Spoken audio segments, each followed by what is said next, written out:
Price the Lord. இன்னைக்கு நம்ம எடுக்கிற வேத பகுதி ஐசையா 54:10.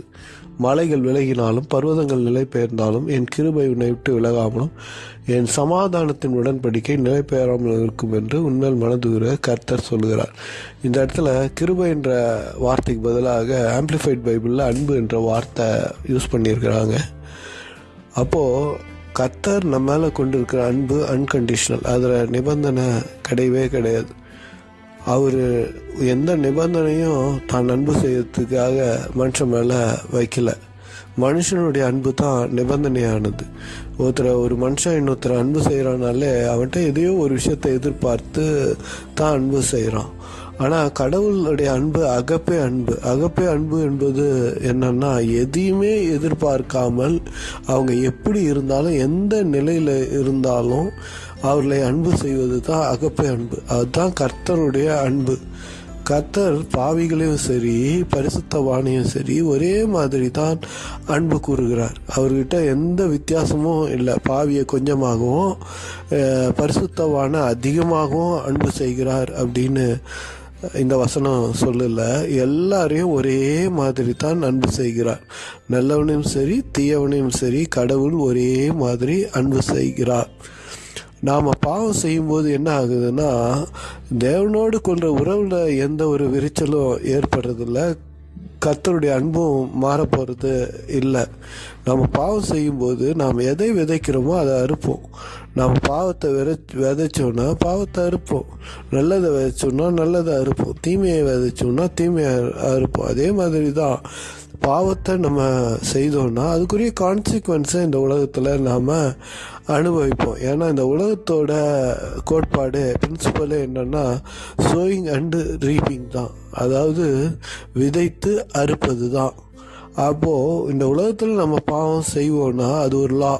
அந்த லா என்ன சொல்லுது அப்படின்னா, நாம் எதை விதைக்கிறோமோ பாவத்தை செஞ்சோன்னா பாவத்தை அறுப்போம். அது ஆட்டோமேட்டிக்காக நடக்கிற ஒரு விஷயம். ஆனால் நாம் பாவம் செய்யும்போது தேவனோடு கொண்ட உறவில் எந்த விரிச்சலும் வேறு எந்த ஒரு காரியங்களும் இடைப்படுறது கிடையாது. ஏன்னா கடவுளுடைய அன்பு அன்கண்டிஷனல், அதில் கண்டிஷன் நிபந்தனை என்பதே கிடையவே கிடையாது. ஃபார் எக்ஸாம்பிள் எடுத்துங்களேன், ஒருத்தன் போய் பேங்க்கில் திருடுறான், அவனை போலீஸ் பிடிச்சி ஜெயிலில் போடுறாங்க. நல்லா கவனிங்க, திருடுறதுக்கு முன்னாடி கடவுள் எப்படி அந்த மனுஷன் அன்பு செய்தாரோ அதே போல தான் அவன் ஜெயிலில் தண்டனை அனுபவிக்கும் போதும் அதே மாதிரி தான் அன்பு செய்கிறார். இவன் பாவம் செய்ததுனால வாட் ஈஸோ ஈரீப், அதுக்குரிய விளைவுகளை அவன் ஜெயிலில் அனுபவிக்கிறான்.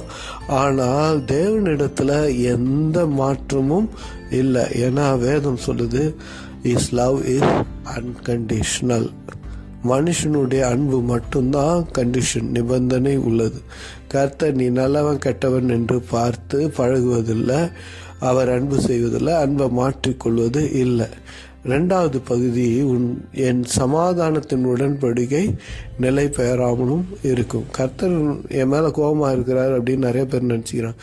நான் தவறு செஞ்சிட்டேன், நான் பாவம் செஞ்சிட்டேன், நான் பலகீனத்தில் விழுந்துட்டேன், கர்த்தர் என் மேலே கோபமாக இருக்கிறார், இல்லை என்னை விட்டு அகன்று போயிட்டாருன்னு. ஆனால் இங்கே சொல்கிறாரு, என் சமாதானத்தின் உடன்படிக்கை நிலை பெயராமலும் இருக்கு. அதில் எந்த மாற்றமும் இருக்காது. நான் உன் மேலே சமாதானம் கொண்டு இருப்பேன். அப்போ ஏசாயா 54:10 இது யாருக்கு சொல்லப்பட்டிருக்குன்னா, இது புதிய ஏற்பாட்டில் வாழப்போகிற மக்களுக்கு முன்னாடியே தீர்க்க தரிசனமாக கர்த்தர் சொல்கிறாரு. இயேசு ரத்தம் சிந்தி, சிலுவையில் ரத்தம் சிந்தின பிறகு நாங்கள் உன் மேலே கொண்டு இருக்கிற அன்பு அன்கண்டிஷனலாக இருக்கும், நிபந்தனை அற்றதாக இருக்கும். அது எந்த கண்டிஷனும் அதில் கிடையாது.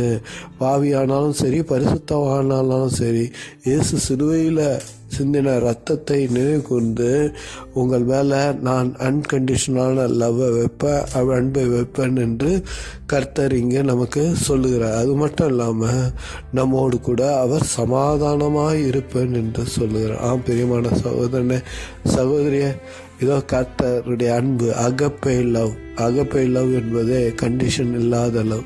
அந்த அன்பினால் அவர் நம்மை அன்பு செய்கிறார். அதனால் நாம் ஜெபிக்கும் போது, ஐயோ நான் பாவம் பாவம் செஞ்சிட்டேன், இல்லை நான் தவறு செஞ்சிட்டேன், கடவுள் என்னை ஏற்றுக்குவாரோ ஏற்றுக்க மாட்டாரோ, அவர் என்னை அன்பு செய்வாரோ அன்பு செய்ய மாட்டாரோ, இல்லை கோபமாக இருப்பாரோ அப்படின்னு நீங்கள் நினச்சிக்கிட்டு அவரோடு ஐக்கியப்படாமல் தூரம் போயிடுறீங்க.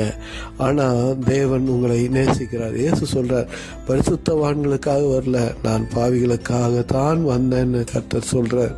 அதனால் தைரியமாக கர்த்தர் இடத்துல போகலாம். ஏன்னா அவர் அன்பு செய்கிறார்னா உலக மனுஷன் போல நல்லவனாக இருந்தால் தான் அன்பு செய்கிறது இல்லை.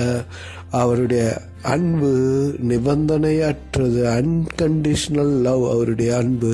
அதனால் தைரியமாக ஜபத்தில் போய் தைரியமாக கேட்டு அவரிடமிருந்து நாம் பெற்றுக்கொள்ளலாம். Praise the Lord. God bless you all.